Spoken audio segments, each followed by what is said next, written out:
See, this is how he gets every time I bring up Bill Murray. Every single time. I'm telling you, he could have been the groundhog in Groundhog Day.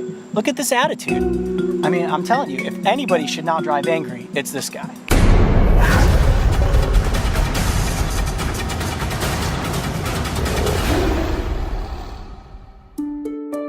Today I'm at the Ohio Wildlife Center. Located in central Ohio, this organization fosters awareness and appreciation of Ohio's native wildlife through rehabilitation and education. And while the goal of OWC is always to release their patients back into the wild, sometimes their injuries or illnesses no longer allow them to survive on their own, and they become animal ambassadors for their species. I'm about to spend time with one incredible survivor who's always walking in circles looking for his shadow. Or at least, a role in the next hit Bill Murray movie. Happy Groundhog's Day! Alright, Barbara, this is Wendell. Wendell is a groundhog, and he is absolutely beautiful. Oh, handsome. I'm sorry. You're very, very handsome. Now, tell us why Wendell is here at Ohio Wildlife Center and why he kind of walks in circles the way that he does. Right. So, woodchucks are really, really susceptible to a parasite called raccoon roundworm. Oh, okay. And woodchucks and raccoons share the same habitat. They vie for the same dens.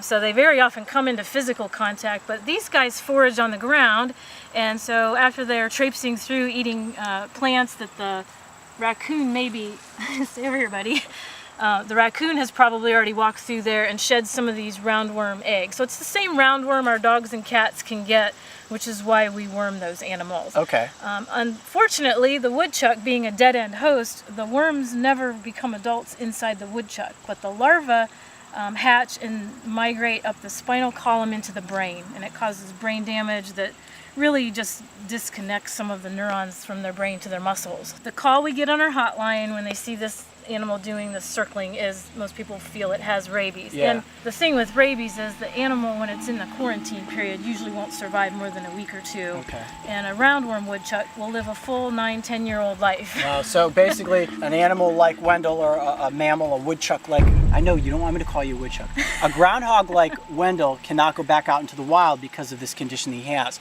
worms on the brain basically. And if he is back out in the wild, then it would be very easy for a predator to pick him off, or That's right. it to be mistaken that he has And rabies. normally woodchucks would not be friendly enough for us to be touching or near them. They're very aggressive and territorial. This is an animal that if he was healthy and he was this close to us right now, he'd probably be chattering his teeth and yeah, he's doing stomping at us a little bit, telling us to get back. He's doing laps around me right now. Yep. This could be like your audition for Groundhog's Day 2. We should send this to Bill Murray and say, Bill, we got your candidate. This guy won't drive angry, he'll just drive around in circles. He'll do donuts. That's right. These animals dig extensive burrows in the wild, and they provide dens for animals who could not normally build their own dens and allow them to survive the winter in a temperate climate. So here in Ohio and across the range where groundhogs live, are they considered a keystone species in a way that they provide homes for other animals? You really could look at them that way, and most people don't realize that they're that important. Very cool. Well, Wendell sure is a handsome groundhog, and he seems to be done with his laps, and he's off on his way now. So let's take a look at another one of the ambassadors that you have here at Ohio Wildlife Center.